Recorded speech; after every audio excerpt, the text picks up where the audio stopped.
Marshanda tak sakit hati ada rekan artis yang jauhinya gegara bipolar.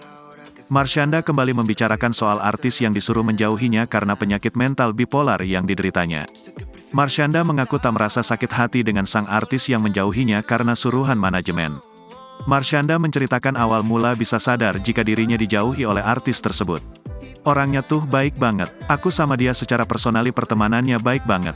Baru kenalan juga langsung deket, langsung cocok. Terus curhat-curhatannya itu yang deep, yang seru-seru, yang personal, semua kita curhatkan, ujar Marshanda. Namun, Ibu Sienna ini merasa ganjil lantaran sang artis tiba-tiba menjaga jarak. Terus gak lama aku lihat kok ada yang ganjil.